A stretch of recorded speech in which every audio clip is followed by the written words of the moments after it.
We are back, ladies and gentlemen. Hope you've been listening. I hope you've been enjoying the music. And now going in, well, let me get my breath. I have my guest over here in studio with me, and I think today is going to be a very, very interesting and educative topic. We're going to be discussing. I'm guessing we've already started discussing a bit of AI, but we're going to be going properly into it, and we can take it like I don't know if you guys remember those old books, but like for dummies, they're for dummy series. So this is going to be cybersecurity for dummies. So I hope you enjoy, and I'm going to let him introduce himself. Hi, my name is Seth. I am from the United States. I am married to one of the Okungu family, so you might have met them. And my role is I work for my company is I work as a data resilience engineer. Hmm. Okay. I'll define what that is later on. Yeah. Yes, please. As I said, this will be for dummies. Like, okay, so data resilience engineer. What does that entail? Well, everyone's concerned about their data getting, and when I'm saying everyone, I mean individuals, but also large organizations. Definitely. So universities and just anybody whose business relies on the information they gather or create or whatever. So, and then the other side of it is people who are trying to destroy that data for either just malicious purposes or for financial gain. So they'll try to hold the data for ransom. And the organization I work for, it's a company called Veeam, Veeam, and they are designed to make sure that that data doesn't get destroyed, and you can, if someone comes in and wrecks the place, you can recover the data faster than someone can ask you to pay for it. So, Oh, okay. So yeah, it's so to simplify it, like you give large corporations a safety net for their data. exactly. Dead Okay. on. No, you nailed it. Nice. Well, do you also do it for individuals who may have like large amounts of data? Maybe somebody, I'm not sure what line of work they'd be in, but somebody who needs to collect and store a lot of personal data. Yeah, uh, there's actually a free version of Oh, it. It's called Backup and Replication. There's a community edition. It's actually free. they say that one more time. There's a community edition, which is free. It's you go to veeam.com and the you don't need any. There's zero cost involved with it, and it's really just for people that have a few computers and they want to make sure they can back up their data Oh, somewhere. That's obviously not the corporation's goal. yeah. It's the idea is to go with massive corporations who have who when their data is unavailable, the cost to them is in the hundreds of thousands to millions of dollars per hour that they don't have Wow. access to it. So that's where we are introducing, giving people the ability to introduce themselves to our software for free Mm. makes it an easier transition when they get a job in the industry and they realize that they've got data they need to protect. Oh, I okay. don't mean to be a advertisement just for the company. I'm happy to talk about anything. No. But I think that is also interesting because in the day and age where a lot of us, and especially for like somebody like me who's in media, my information is practically out there. So, I'm sure there'll be a couple of people who'd be interested in knowing how they can personally secure the data. So that's interesting. I'd also say, so as you might have to tell me again, data Resilience. data resilience engineer. Yeah, right. So Okay. my role is actually supporting a number of our reps who work with these companies that are eventually going to use our product if they're not already using it, and then making sure that I'm on the technical side, so they're on Yeah. the relationship side. They become as close of friends as they can possibly be with our customers. Yeah.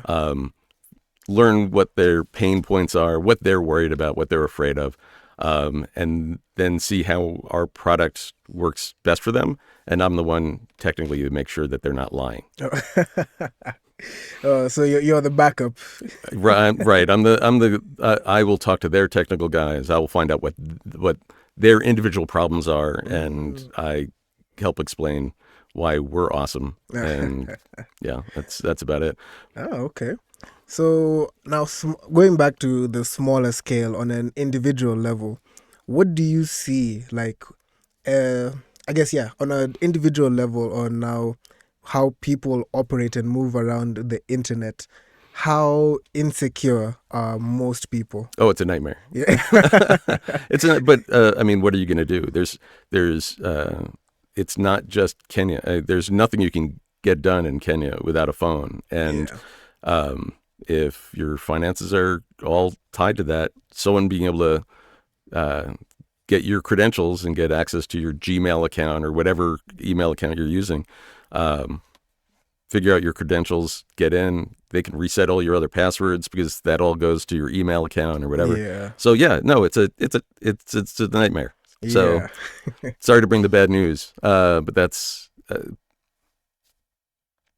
as far as the data resilience. It used to just be what was called backup, which just means another copy of your data somewhere. Yeah. Hopefully, where the bad guys can't get it. Yeah. That doesn't really apply when you're talking about your phone or your access to your bank or M-Pesa account or whatever. So Yeah. that's someone else's problem. For Oh. me, anyway. I mean, for me, it's just I just get panicked every time Emily puts another app on her phone that she Yeah. doesn't even look at.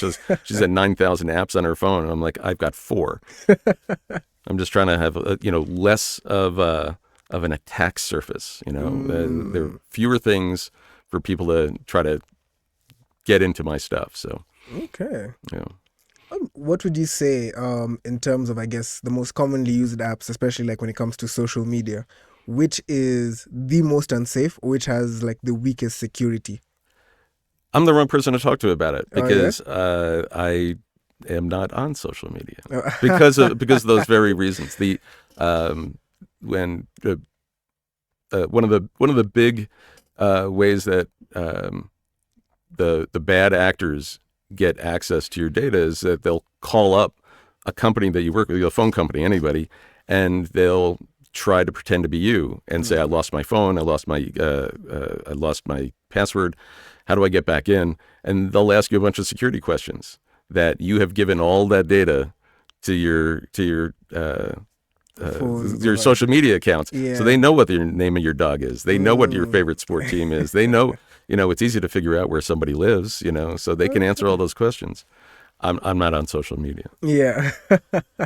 So I hope this turns out well. I'm never going to see it. Yeah. I mean, I'm sure you can access YouTube with a VPN. I can, Yeah. yes. Oh man, that is actually quite interesting. So I think maybe off camera, I'll ask you what you think of different companies' level of security, because I'd say, well, the most of the big corporations, at least I know and that I've worked with, try to keep the security tight, but every once in a while, it's easy as clicking on the wrong link or accepting the wrong email or something. Right. I mean, the problem is that, my parents are in their 80s, and I'm trying to explain to them what they should look out for. And there's only so much you can do. You got to live your life. So be careful. Don't share the passwords. I mean, that's there. I wish there was a secret code, but the fact is that the company I work for, Veeam, wouldn't exist if everybody was perfectly secure. If the bad guys couldn't get in, then they wouldn't need me. I mean, they would Yeah. need us for accidental deletions or whatever. But in general, in the United States, when a company that has your information gets breached, they have to notify us. Yeah. So we get letters on a weekly basis. Like T-Mobile just sent me one saying, "Sorry, someone just broke in and took all of your data." So there's only so much you can do, and so try not have a drink, relax, try to keep money in your pillow. I don't know what to tell you. Oh man, yeah, we might be heading back to those times. But yeah, okay. Um, actually, there was another question I had loaded up over here, but I think I was just listening and it escaped me for a second. No, I'm very distracting. Yeah. Hmm. Let me Tell try. me about you. Oh, for me. Yeah, I mean, you're obviously a creator, but Yeah. is it, um, it are you doing things like creating music? Anything that's permanent that you reuse? Any of the data that you create, is it valuable to you, or once you create it, it's live like this and it goes out, and is it just gone? It's someone else's problem. You don't need to reach it again. I mean, how does that work for you? I'd say, well, there are different aspects of things. Like, for example, now with this one, it goes out there, and I guess it's made for the world. And the fact that my face and imaging is out there, maybe somebody's going to use it to help develop the next best Kenyan AI. But I'd say there's other artwork that is valuable to me because I also do like direct movies, write scripts, and I think those ones, I think that would be a bit more hurtful. Somebody using that to create, or plagiarize it perfectly. Or destroying it. Yeah. If you don't have a copy of it, did it happen? So, Oh yeah, very very true. yeah. I think now that's one of the things where like I've been trying to. Well, I do back up a lot of the work that I do, multiple places, both online and physical. I think it's also even just yeah, as you said, the value of like it could get deleted from YouTube or something, but the value of having it there, it's really special. But I will also say there's some that are special to me, which I have lost, and I've just, I'm like, to the universe. Right. Yeah. Yep. No, that's so the value for the more things you own, the more they own you. But that's normally physical things. I mean, if it's children's drawings. I mean, it's for the parents that could be super valuable, but no one's trying to break in and steal those. That is very, very true. Man. But I actually do wonder. I think the way we've been going, even remember the way back in the day, everyone would have, you'd go into a house and everybody has like thick photo booklets. And that's how people would share with you their memories. They're like, okay, this is our vacation, and or this is our family from this year to this year. And now I've seen people making even wedding booklets fully digital, where it's that when you come to the event, you just scan a code and then all those photos are shared to an online gallery where everyone can just look at them, which is nice. But I'm somebody who misses the physical touch. Sure. Well, it's a mixed blessing. I mean, I'm old enough. I'm 57 years old, and probably evidence that white people don't age all that awesome. But I'm from a time where you had to be very careful about the pictures you took because there's only so much film. And now I've got a friend of mine who she's looking for a photo that she's taken, and she seems to take 47 photos of every sunset. Wow. So just finding things. So you've got, I don't do that, but I still have enough photos where I can't find anything. Yeah. And then I don't know. There's some value in having it not be instant and easy and whatever to create the photos. I don't know. That's I mean, I definitely agree with that because, well, still, like, I was with another friend of mine a few weeks ago and he had a Polaroid camera. And I mean, the people we were with obviously wanted to take as many photos as they could with the camera. But now trying to explain to them, like, no, each one of these is valuable because he only had 3 left. So each of those photos, we tried to make the most out of them. right. Some Yeah. effort was going into it as opposed to pressing the button and taking 47 Man. shots. Yeah. And boom. Yeah. And then your online storage gets full because it's filled with pictures of sunsets. Oh, but yeah, maybe I think to some people it's also therapeutic, I think because I also have a few friends who will do the same thing every sunset or sunrise. Maybe they always want to take a photo of it, and I think to them, like the happiness that they get from it is something you don't really see them with other things. So I think maybe to them it's just like a mode of therapy. Whatever feeds them. Yeah. Sure. I do want to take the opportunity to kind of shout out to not only the Okungu family, but so this is my 3rd visit to Kenya, and I have never had a bad time here. Yeah. I have everyone is so welcoming and funny and helpful, and I highly, highly recommend that if you're going to visit a new culture, that you marry into it first, because that is super helpful. It's only so many times you can do that, but Yeah. it's made my time in Kenya. I've basically only been in Nairobi, but Yeah. it's been a blast. I've had a good time. Everyone seems lovely. Oh man, I hope you do get to explore more next time. We talk about it every single time. We were here for 2 weeks, but everyone's like, yeah, we have to see Mombasa. There's out in the village. There's property that we want to see. Yeah. There's stuff to do, but Time. it's we only get to visit every couple of years, Mm. and there are new kids in the family who don't know who we are. Yeah. They know us from online and whatever. But being able to spend time becomes more valuable than spending a day travel to Mombasa and a day back. But that's on the bucket list, and Yeah. one of the things that I'm considering is having Kenya as a retirement location. So, I mean, hopefully that's not for a while, but yeah, it's I yeah. can see my producer is very happy in the back to be hearing that. Man, actually, so what do you think, like the cultural differences? Like you said, people here are extremely friendly and everything. Do you think people are back home are not as friendly, or are they not as friendly to foreigners? Yeah, the United States is a complicated place now because, I mean, first off, it's huge. So Yeah. you have, I think, is Kenya about the size of Texas, Yeah. something like that. So Yeah. Texas is big. There's you can drive for 3 days and still be in Texas. But so right now we're going.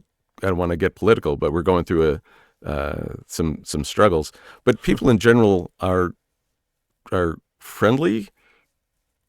Um, the speed is different, Yeah. but it also depends on where you are. So I'm originally from the East Coast of the United States, and now I'm living in Arizona, which is West Coast. And the speed of life is a little slower, Yeah. and Kenya's is a little more relaxed than that. Oh, wow. So I mean, everyone's busy. I mean, you only have to look at the traffic to realize that no one's relaxed on the Yeah. road. Um, Roundabouts driving on the left for me, terrifying. Yeah. But I also like to see that everyone's got a vibe that can get through a roundabout and without getting out of the car and murdering each other. So that seems good. The people in the United States, it's all about work. I don't know if you can tell from the beginning of my this interview, this conversation. Yeah. I'm very comfortable talking about work because that's one of the first things people do when they introduce each other. Mm. What do you do? And I would like to think I'm not just the sum of what my resume looks like, my CV. But it takes a long time to break through and talk about, I don't know, real things, family things that matter. I don't know, all business Yeah. in the United States. Oh, okay. Someone did ask me, they were asking me about what freedom is like in the United States. Because the Yeah. United States is always like, rah, rah, rah, freedom, Land of the free, home land of of the the free. brave. So, and it's funny, we talk about it a lot, but we're also going the other way for just the most basic thing. Like if you go into a store and you buy a beer and you walk out to your car and you sit on the hood of your car in that parking lot and you crack open a beer, the police will be there in 3 minutes because you're not allowed to drink publicly. That's it. So it's freedom, that doesn't make any sense to me. But it's a country of rules. And some of them are surprising. Man, I think I laughed so hard about that because in Kenya it is the utter opposite. You would go into a liquor store, get yourself a bottle, come outside, open it in. You could even enter the car, pour yourself a shot there, and if a policeman sees you, there's a higher chance he'll ask for a shot Shot. instead. Yeah, there are two places in the United States that I know of. There's probably more, and my guess is in smaller towns. The local law enforcement's going to be at the bar with you. But Yeah. in Las Vegas, the idea is that the entire Las Vegas Strip with all the casinos is one big location. So they don't care. They want you to walk down the street and look festive with a huge thing of alcohol in your hands. And the other one is New Orleans. And New Orleans is just filled with music and great food and bars that close when the last person leaves. And having alcohol on the street there is legal too. Oh. New Orleans is, I recommend New Orleans. I don't necessarily recommend Las Vegas. Oh yeah. Yeah. Okay, well, recently, I don't know if you heard, but they introduced Uno as a casino game. Everything you can gamble on anything, and they've just opened it up to was it? I don't actually participate myself, but I think DraftKings and there are other. Everything's an app on your phone where you can gamble on anything.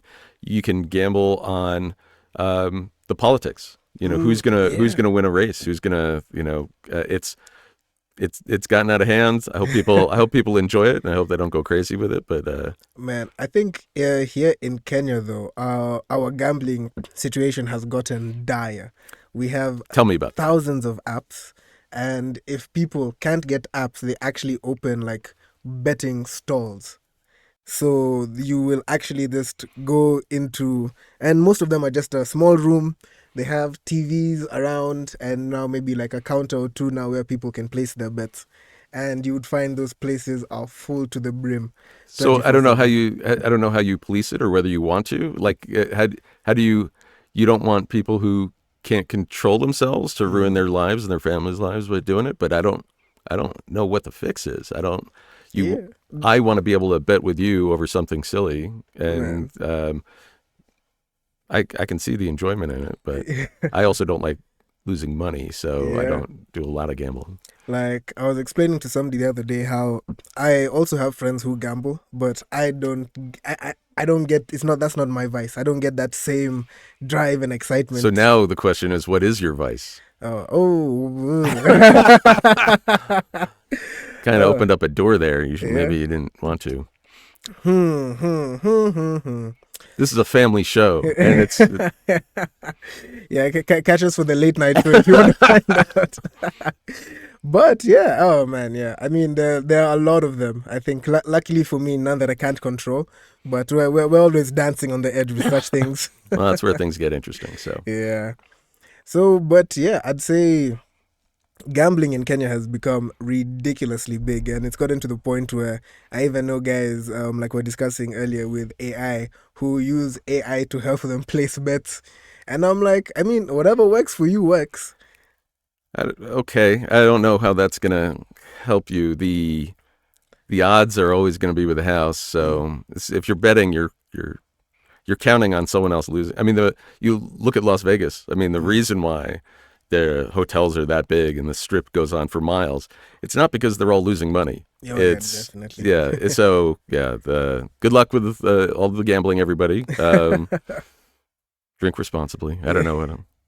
But yeah, I think it's even more of because here, I guess casino culture isn't as big. Most of the gambling happens electronically, or like I was saying, in the shops. There used to be slot machines, but Mhm. now those were cracked down on, and nowadays you'll find very few places with them. Sure. And it was, just what we call juakali, which is just, I don't know, yeah, I'm not sure how to explain it, but it's just like basic homemade or rough made like stuff. So even those slot machines were just made somewhere on the side of the road. Literally, if you see them, it's just I a box. wouldn't people be concerned about putting their money just in a box somebody made? No, it seems not. It seems like I'm going to make one and drop Yeah. it on the side of the street. You don't even Oh, need to have it pay out at all. It's just be a slot, and just people can put their money in and like, oh, I'm sorry. exactly. That's literally it. Somebody puts in a coin and hopefully pushes out more coins. Yeah. So, as I was saying, like with the AI, people use it more to help predict. One of the biggest things is football here in Kenya. Hmm. So a lot of the betting and gambling happens mostly around sports, and specifically football, mostly Premier League or Champions League. So they use it. I mean, it kind of makes sense, helping you analyze how the team has been performing and everything. But again, I also feel like some of those things are quite random. The people who make up the odds, so you can see what in Vegas is where all the professionals are, but I mean it's everywhere now. But the odds makers, the ones who decide that if you're betting on this team, you're gonna get paid out more than this team because this other team's favored. So Yeah. those people are pretty good at it, and they've got all the resources you have and more. So you're trying to outthink them using probably a free AI tool. Good luck. More power to you. But as far as I'm concerned, the AI stuff that most people it's nice to be able to ask questions, and there's a difference between artificial intelligence and what they call the LLMs, the large language models. Yeah. There's no intelligence there. It's great if you want it to produce some sort of a paragraph on any given topic, but it's really just before the show we were talking about how AI is seems like plagiarism just with extra steps. Yeah. It got fed that data somewhere, and now it's regurgitating it, but it's not inventing anything new. It doesn't understand what it's saying. It's giving you what is probably the next word in the sentence based on the prompt that you gave it. It's just looking at what other people have written about it and spitting it back out. I don't particularly, my concern, I don't trust it. It's right 99% of the time. But it's once people get used to trusting it, that 100th time when it's wrong, I'm hoping people don't get hurt. That is actually very true. I enjoy seeing the videos of people testing the limits of AI. Like at drive-throughs, they've started implementing it. And so somebody will walk up to the drive-through and be like, I want 1,000 cups of water. And it'll be like, wait. And then you'll have to get a real person to come in and actually, talk to you. And even recently, I saw a tweet. So somebody asked to Google, was 1995 30 years ago? And the way now Google first gives you the Gemini answer before it gives you the websites. So the AI overview answer was, no, 1995 was not 30 years ago. 1995 was 30 years ago. Yeah, no, none of this, none of these things know what they're talking about. Yeah. So, and I'm not saying it's not right a lot of the time, but that the Google AI that it feeds you first is just designed like social media to keep you on the site. They don't want you clicking on a link that is going to send you from Google to another site. Yeah. So they're going to keep giving you more and more data up front. And right now they're feeding whatever you're asking, they're going to come up with some sort of AI answer. My bigger concerns are like with law enforcement and whatever else. So facial recognition is not really AI, but it's terrible. It was designed originally by a bunch of white guys in Silicon Valley in California, and so it's really great at identifying white guys. Yeah. It is terrible with people with color, with women, Southeast Asian people. It's just terrible. So you go into an airport in the United States, and they've got facial recognition, and it's right at 999 times out of 1,000, but then it's stopping an innocent person. The problem comes in. I mean, it'd be one thing if just them, law enforcement just checks to make sure that, they're not the mastermind criminal that the AI thought they might have been. Yeah. But the law enforcement are human beings, and they know that it's mostly right, and it's really risky for them when AI says this person looks like a criminal, for them to just check the ID and let them go. It's safer for their jobs to go and wrangle that person into a police car. So, that's my bigger concern, is that AI is going to be right often enough that when it's wrong, people are going to get hurt by it. Oh, yeah. I do think, what you've mentioned with law enforcement actually gave me a bit of flashes from the Terminator. Right, except it's not a robot that's coming to get you. Yeah. The robot, the computer, is telling a human being to come and get you. Yeah. Wow. Huh. Yeah, let's hope we don't get that. I'm here to bring the good news. Man, but that's interesting. I would hope maybe eventually they start doing like AI models based on more people of color and such. Because I can imagine, like as I was telling you earlier, Kenya was ranked amongst the highest AI users overall, and also in Africa. I think we were in the top three. I think it's you guys have more phones just per Mm, capita. Everyone's got. I was going to say a phone, but yeah. probably more. But um, the everyone's got a computer in their pocket, and Yeah. it's access to other people's bigger computers. That yeah, it doesn't surprise me at all that you guys are the early adopters when it comes to technology. You guys were the early adopters with um, doing your finances and Yeah. electronically transferring money. You guys were ahead of the curve by a lot. Yeah. Hmm. Yeah, it's actually quite interesting. Like right now, even the bank I use doesn't accept checks. Like it's all electronic. Hmm. So I find it is actually amazing to at least have that under our belt, even though it's shrouded in a lot of bureaucracy and everything. But I'd say like now with the at least having the advantage of things like being the first ones to mobile money. I want to see, I'm not seeing as much people developing AI technology as much as we're using it. Because, especially the recent jump from GPT-4 to GPT-5, well, we've seen the face you just made. Yeah, it's getting, let's call it, mixed reviews. Yeah. Yeah. I think now something, a trend that I also noticed amongst, well, internationally as well as here locally, even with a lot of people that I know, is guys were relying heavily on AI for even things like therapy. Yeah, So, that's a terrible idea. yeah, That's a terrible idea. There's thank a you. reason. Yeah, there's a reason why these people have doctorates and can actually see your body language as you're talking about an uncomfortable part of your life, and your phone can't do that. Yeah. And I've tried explaining to friends of mine, like, oh, maybe they'd be like, maybe if I can't afford therapy, at least this is therapy I can get. And I'm like, well, yes, that does make sense. But there are free counseling programs and all that. But I think it's even now, with, as I was saying, the jump from GPT-4 to GPT-5, a lot of the people who are using it for affirmations and for therapy are realizing that it's not as, how do I say, it's not indulging their delusions as much anymore. Right. Having affirmations and I'm a good person and try to do the right thing every day. Just basic platitudes. Great. You don't need AI for that. People have had uh, programs that were designed to help you relax and Mm, whatever. Anyway, the problem with the therapy is like Google that's trying and with that AI at the top that's trying to keep you on Google and with social media that's trying to keep you on social media. Companies that make AI want you to stay on AI.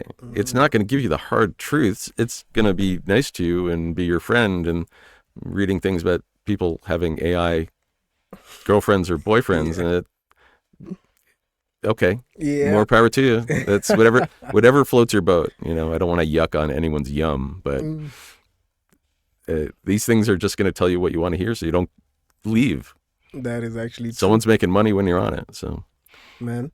Actually, like it, I did notice when they first introduced the voice to the yeah, I think yeah, voice to text, where now you don't just have to speak and it types it out. You speak and it will speak back to you, and you will have that whole conversation, and it will give you the transcript of your conversation.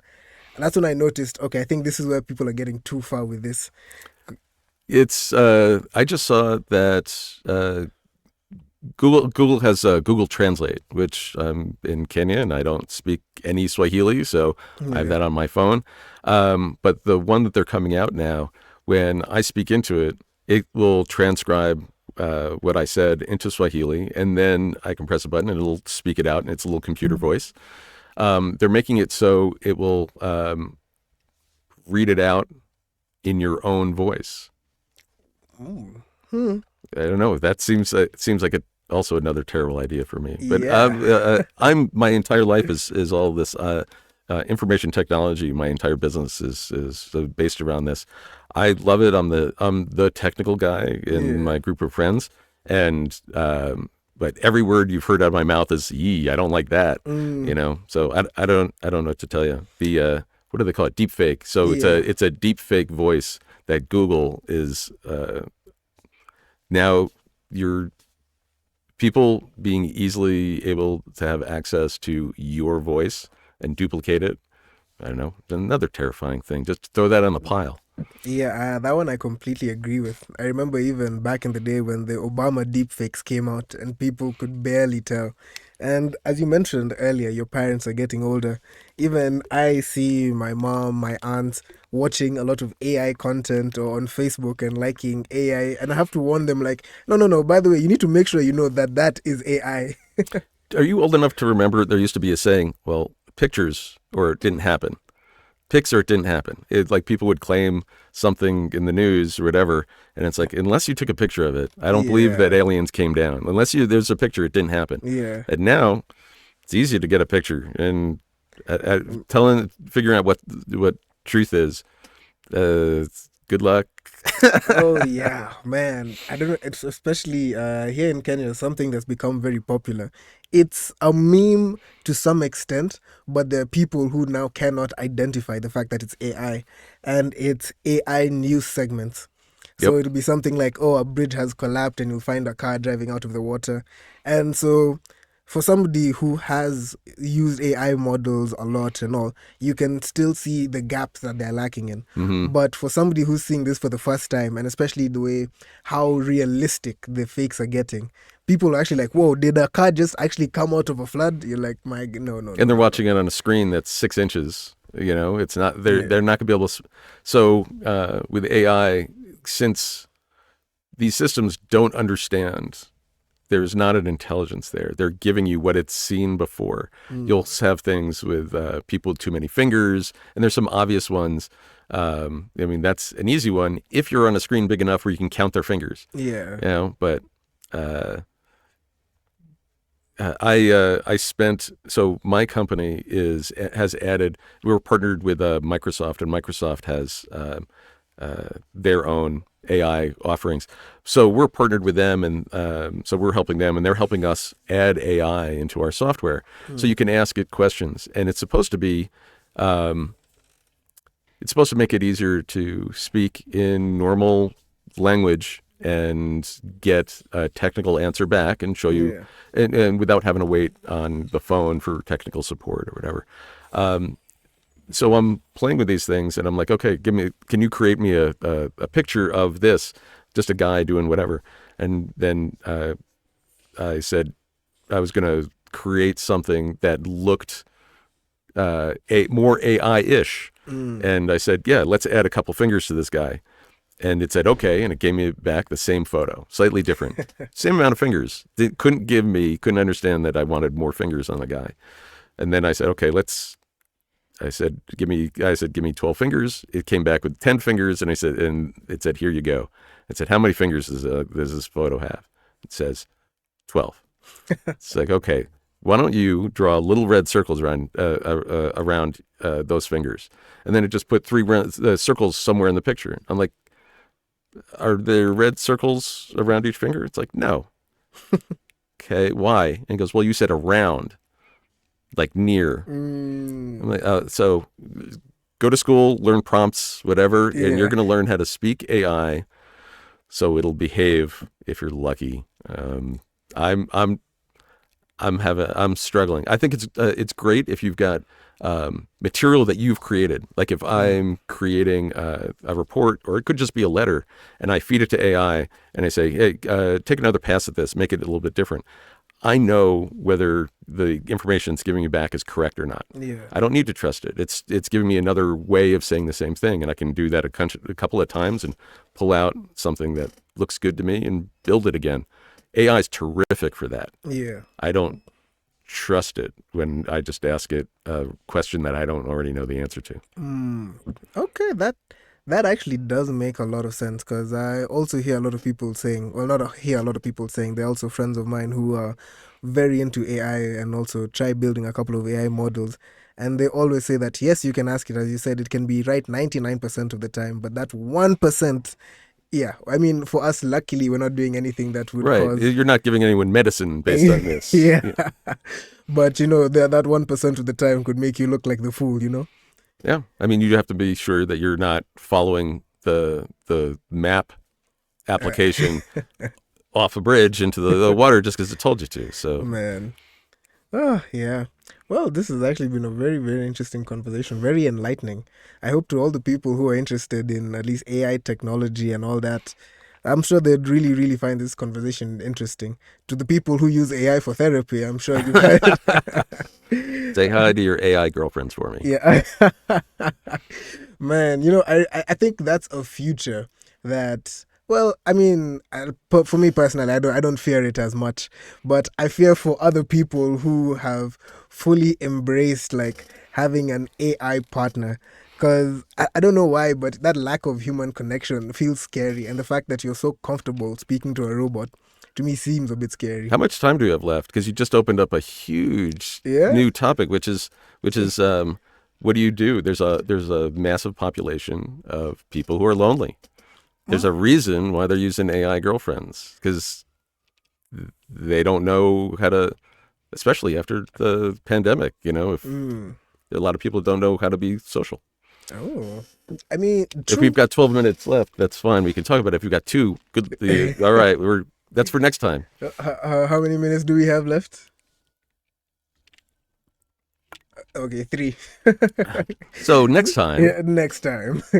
I hope there will be a next time. But yeah, that we're gonna open up that can of worms. AI relationships and how should humans go back to being social?